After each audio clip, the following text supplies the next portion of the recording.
This is doctor Neelam Avtar Singh, homeopathy consultant. आजकल हम कर रहे हैं 5 days 5 बिग डिजीजेस, कुछ वो बड़ी बीमारियां जिनका इलाज होम्योपैथी में बहुत आसानी से किया जा सकता है। ये वीडियो केस के साथ रिलेटेड है। आज हम करेंगे रूमेटिक आर्थराइटिस। इसका एक केस, एक बच्चा जो सिर्फ 10 साल का है और उसको रूमेटिक आर्थराइटिस हो गया है। RA फैक्टर पॉजिटिव है, ऑस्टियोपोरोसिस पॉजिटिव है। सो ये एक केस है जिसको तकरीबन 1 साल पहले जॉइंट्स में पेन स्टार्ट हो गई। उन्होंने PGI में, जो हमारा नॉर्थ इंडिया का बहुत बड़ा रिसर्च इंस्टीट्यूट है, वहाँ से ट्रीटमेंट लिया। 1 ईयर ट्रीटमेंट लेने के बाद उसके पेरेंट्स ने देखा कि वहाँ पर स्टीरॉइड्स के सिवाय कुछ भी नहीं है।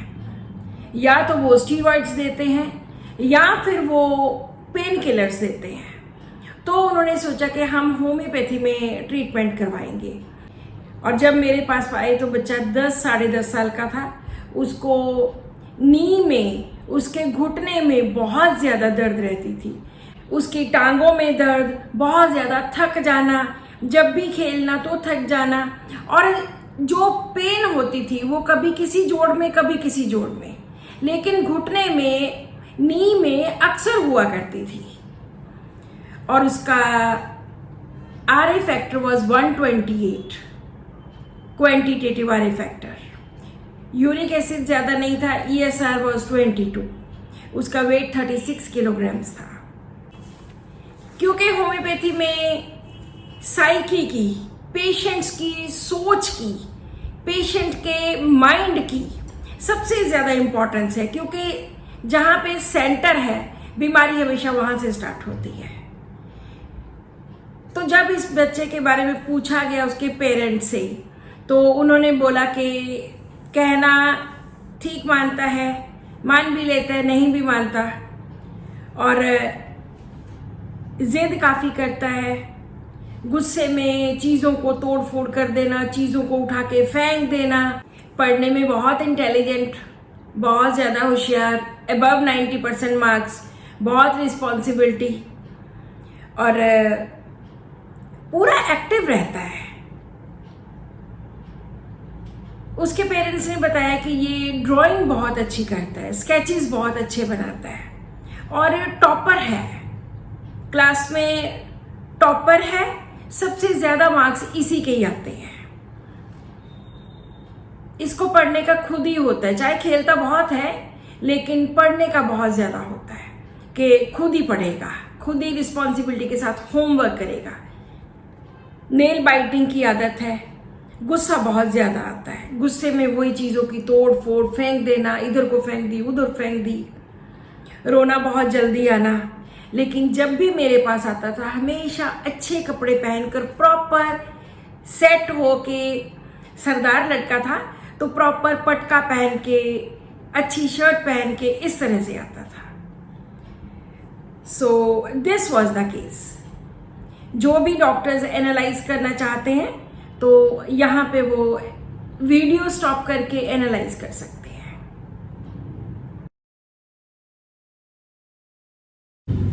अब हम बात करते हैं इसके केस के एनालिसिस की। ये केस 10 साल पुराना है और वो बच्चा 1 साल 1.5 साल में बिल्कुल ठीक हो गया। उसके पेरेंट्स आज भी उसके टेस्ट करवाते रहते हैं हर 1 साल में RA फैक्टर, क्योंकि अभी तो वैसे तो कोई प्रॉब्लम नहीं है, लेकिन फिर भी वो इतने ज़्यादा केयरफुल है कि हमेशा उसके टेस्ट करवाते रहते हैं। सो अब बात करते हैं कि इसके एनालिसिस की। सबसे पहला जो रूब्रिक हमारे पास आता है that is osteoporosis, brittle bones, जिससे बोन्स कमज़ोर होकर टूट सकती है। सेकेंड वन इज रिस्पॉन्सिबिलिटी, क्योंकि बहुत ज़्यादा रिस्पॉन्सिबल है, खुद ही काम करना, चाहे शरारती है, चाहे खेलना कूदना बहुत पसंद है, लेकिन उसने अपना होमवर्क वो खुद ही करता था। Next is biting nails, nails को बाइट करना। ये हमारे पास वैसे ही रूब्रिक है एक proper. Then next one is artistic aptitude, क्योंकि वो ड्राइंग करता है, क्योंकि वो स्केचेस वगैरह बनाता है, बहुत अच्छी ड्राइंग करता है। So artistic aptitude. Destructiveness, anger, violent and destructiveness, दोनों चीज़ें। गुस्सा बहुत ज़्यादा आना और चीज़ों की तोड़ फोड़ करना, साथ में पछतावा होना, रिमोर्स,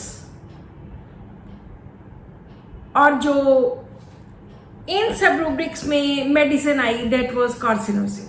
तो मैंने कंफर्म करने के लिए कि क्या वो सच में कार्सिनोसिन का पेशेंट है, उसके पेरेंट्स से, उसके मदर से पूछा कि आप लोग कितने स्ट्रिक्ट हैं बच्चे के लिए। तो उन्होंने बोला कि इसके फादर तो स्ट्रिक्ट नहीं है लेकिन मैं बहुत स्ट्रिक्ट हूँ। तो element from domination by others, prolonged history of, उसमें भी कार्सिनोसिन थी।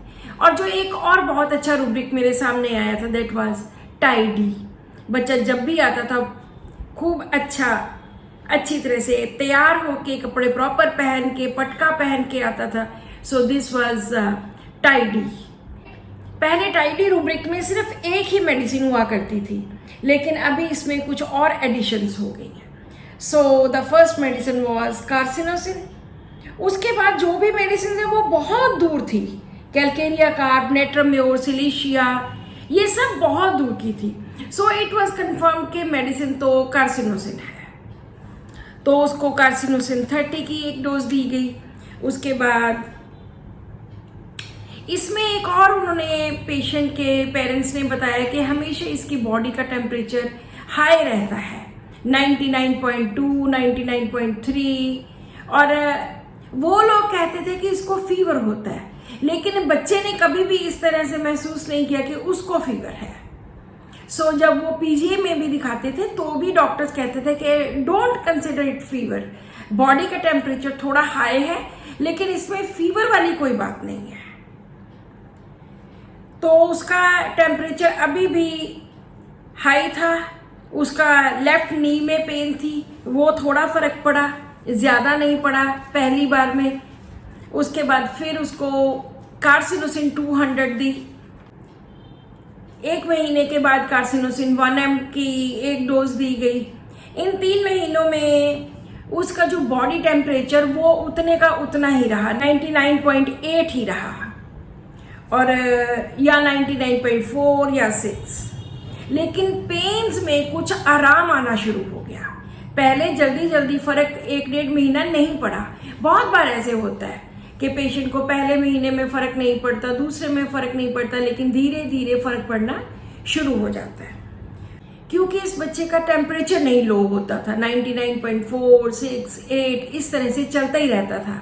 तो इसके पेरेंट्स बहुत वरीड थे कि पता नहीं मेडिसिन प्रॉपर एक्ट कर रही है या नहीं कर रही है। तो यहाँ पर मैंने उसकी मेडिसिन चेंज करने की कोशिश की। मैंने उसको लेकिसिस दी, प्लेफुल, मिस्चीवियस, शरारतें करनी, तोड़ फोड़ करनी, टिक के नहीं बैठना, इस बेसिस के ऊपर। लेकिन लेकिसिस भी 30, 200, 1 mg देने के बाद उसका टेम्परेचर एज इट इज रहा।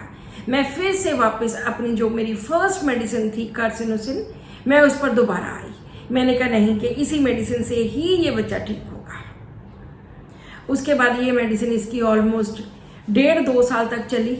बीच में कभी कार्सिनोसिन 1 mg की डोज चलती थी, कभी सैक्लैक ही अकेली चलती थी 2-2, 3-3 महीने। उसके बाद 2 साल के बाद वो बच्चा बिल्कुल 100% ठीक हो गया। धीरे धीरे फर्क पड़ते वो कम होते होते बिल्कुल ठीक हो गया। और इसकी जितनी भी रिपोर्ट्स बाद में आई, कम से कम 10 रिपोर्ट्स मेरे पास है, और सब की सब बिल्कुल नॉर्मल।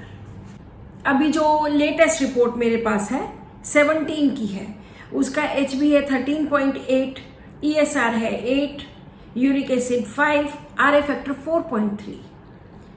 और इसके पहले भी जो 15 की रिपोर्ट थी, RA factor was 9.7। So RA factor भी नेगेटिव हुआ और साथ में पेशेंट को 100% फर्क भी पड़ा। सो अगर आपको या आपके किसी रिलेटिव को RA फैक्टर पॉजिटिव है, तो हमने बहुत सारे RA फैक्टर पॉजिटिव जो होते हैं वो नेगेटिव होते देखे हैं। तो इस तरह से अगर आपको या आपके किसी रिलेटिव को, किसी फ्रेंड को, किसी को भी आर्थराइटिस की प्रॉब्लम है, ऑस्टियोपोरोसिस है, गो फॉर होम्योपैथी। होम्योपैथी में इन चीज़ों का बहुत अच्छा इलाज है और आप बिल्कुल 100% ठीक हो सकते हैं। So subscribe to my channel, share this video with your family and friends, and start taking homeopathic medicine. Thank you so much for watching this video and keep watching my videos. Thank you.